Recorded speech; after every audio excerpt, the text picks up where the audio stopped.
Tinonzwa kufara nokusununguka nhasi uno kuona ground rayadzona babatsvangira rakazara kudai. Ndatiraya kukaunda manhamba ari pano, ndatedza kusvika panhamba. Ndaona manhamba ari pano achisvika pa62,000. Ndanga tichikaunda kureva kuti mweya watsvangirai wasumuka pano paZim grounds. Basa ravo nelegasi yavo yaifofe yakafa.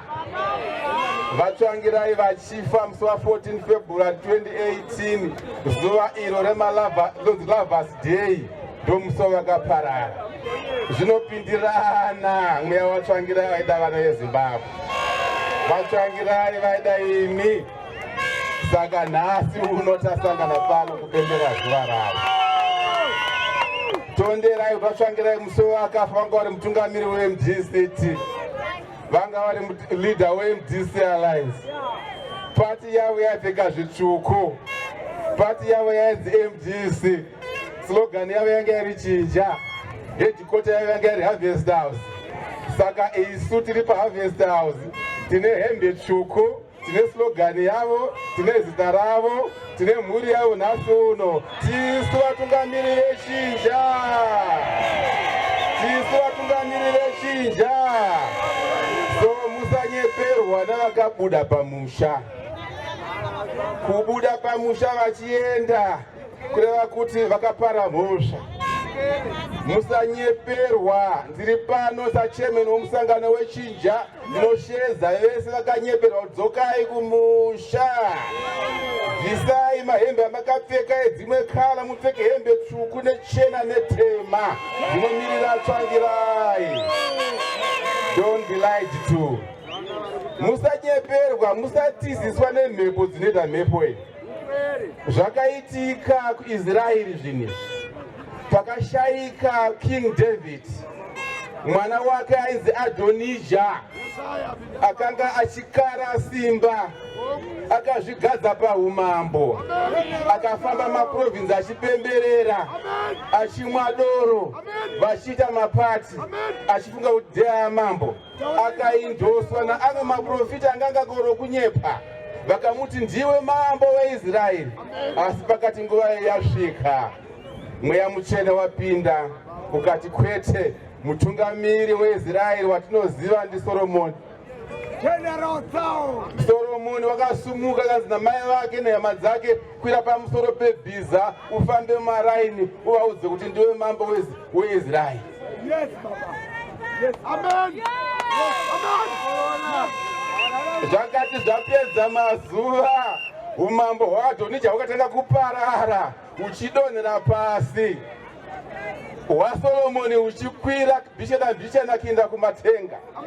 Akati iye Adonijah adonha pasi, akauya pana Solomoni akati, Solomoni munun'una wangu, ndiregerere ndakaba umambo. Iwe ndiwe mambo chaiye, ndichakutevera. So pakafa vatsvangirai avo vakatora umambo usiri pamutemo, vari kufamba namaprovinsi vachinyepera vanhu, muchadzoka mogwadama pamberi paSoromoni.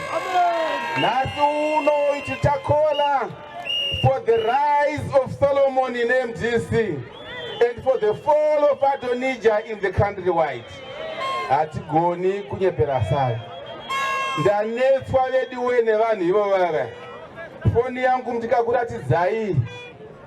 Uya. Dzoka. Chini. Mapicture okunyepa. Kunzi kwanzi ndakuda kuenda kumukomana. Ini here zvokwadi. Ini here zvokwadi. Namangu machuma kudai zvakaitika. Navairangara vari kudenga zvakaitika. Ndakavataurira rimwe zuva, tatongeswa naDouglas Monzura rapo, taiswa mudare nemukomana uya. Ndikati ini ndichavigwa paHarvest House. I will be the last person to leave MDC. I will not go anywhere. Ndikavaudza procedure ndichatora kana ndafunga mwedzi dzimwe pfungwa. Ndikati ini kana ndakuda kuresigna muMDC ndichanyora tsamba ndoenda kuhumanikwa, ndosvika tsamba pagora tsvangirai ndoti handichadi MDC president. ndadzoka ikoko ndozokupai makopi etsamba yangu. That procedure has not yet been done. So I will never go anywhere. I will die in MDC. Ndoenda ndokusiyai nani. Ndoenda ndokusiyai nani mese. Ndoti kudi kuna mogenzvangira kwari koko. Ndoti kudi kuna nyadenga kwari koko. Tiri muno kumutsa save party ya save. Tiri muno kuti restore the legacy of mogenzvangirai. We are here to fight for change. And tafara veduwe tafara. However, munozviziva imi kuti President Douglas Monzora neparty yavinonzi MDC nama-alliance partners avo ndo the only party ine vision youpenyu hwenyu. The only party ine vision. ZANU haina vision yenyu. Ava mwe vava yelo havana vision yenyu. Chavo kurwa chete, chavo kutuka chete. Asi ndi ku Douglas Monzora usatsamwa kana wachitukwa. Ndakazviona paGorogota. Jesu achirorwa pamuchinjikwa, wakarovererwa, wakatukwa, akafirwa mata, akaitwa benzi, akaluza voti kumbavha. He lost an election to the criminal. You shall not be deterred by that. Kana Jesu akadyiwa election nembavha pamuchinjikwa, nhasi iwe ndiwanzwa ku Douglas Monzora. Tukwa uzogwa mafuta humambo. Jesu Kristu vakaramba vakamira neshoko ravo. Kuti ine handifi ndakachinja, vaifira isu vatadzi panyika pano. He stood with the vision, he stood with the truth. But nhasi ndakukubvunzai, asinganamati ndiani pamuripo sawa? Asingapfugami nhasi pamuri pandiani apa? Vision yemukomana anonzi Jesus Christ haisiindirira mberi nhasi unoyu. Vision MDC ichaenderera mberi. We shall stand for the truth. We will never go back, and we shall liberate you as MDC. Amen. And you shall be free one day. Jesu akapinda pachokwadi akanhasi unoti ngezvakanaka. MDC ndiye chakusunungurai. MDC zvataugwa nemayouth, zvataugwa nemadzimai, ipati inoda runyararo. Tererai vachauya kuzokutaurirai the method yorunyararo. He's going to tell you about that. Party artistic mayouth ataura, madzimai ataura kati zvakaitika kuGokwe, zvakaitika kuKwekwe, zvakaitika kuGazaland, zvakaitika kuGlenora, zvakaitika kuEpworth. Isu sechinja hatidi violence zvachose. Hatidi violence. President vachauya kuzokutaurirai madetails. We are the only party that stands for peace. No other party. Vamwe vese vanda kuuraya, vanda kutuka. Muchanzwa detail rapresident. The only party reconciled nezvoupfumi hwenyika ino itisu. Tinozviziva kuti munyika muno hamuna mabasa. Tinozviziva kuti madzimai ari kutambura. Tinozviziva kuti mayouth ari kutambura. The president will come and cover the details kana paanosumuka. Kuda kuti muteererese kuti plan yavo yakamira sei. Vane plan president vedu, vane vision president vedu. Chinja maitiro akwawo ezvoko. Ndinoseka zvangu. Kwanzi nezanu. ZANU mutungamiri ZANU wondisetsa. Kwanzi makanzuro ema-urban council, kune marara, hakuna mvura, hakuna chakati. Makudo kusekana veduwe. Wakanga ari pamusoro penyika ino kubva 1980 ndiani? Haisi ZANU here? Economy payakanga ichidonha ichiparara kusvika patasvika panapa, haisi ZANU here? Ndoda kubvunza vamunangagwa netimu yavo, ndiratidzei pane ZISCO izvezvi, ndiratidzei pane CAC izvezvi, ndiratidzei pane NRZ izvezvi, ndiratidzei kambani iri kushanda muno munyika dzakaurawa nayo, dzakarawa neZANU. So local government council ikambaniwo yaigozorera masei under the leadership of ZANU-PF. Minister of local government haasi weZANU here. Zvino kana minister akuzviti ndakachena achituka meya pasi apa, iye meya achiripota kuna minister, kukwanawo here ikoko? Kukwanawo here ikoko?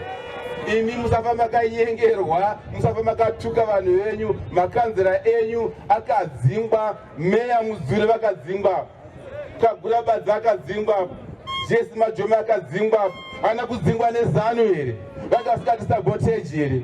havana kutora zinwa rekutorera kanzuro mvura kuti vasawana mari, havana kutorera here zinara kuti kanzuro isawana mari.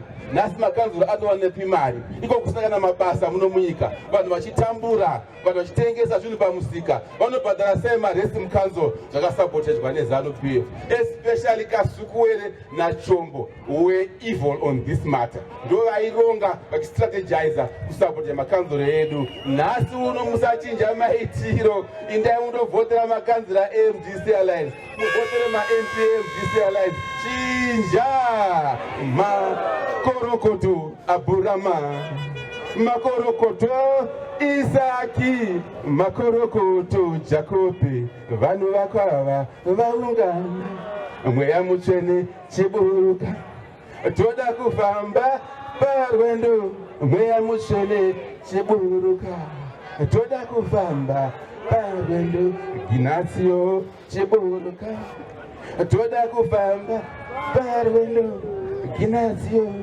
chiburuka, toda kufamba parwendo. Amen, amen,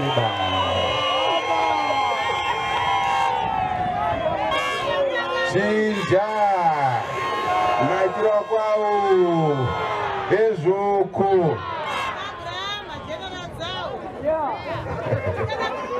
Aiwa, tinotenda. Tegai nditore nguva ino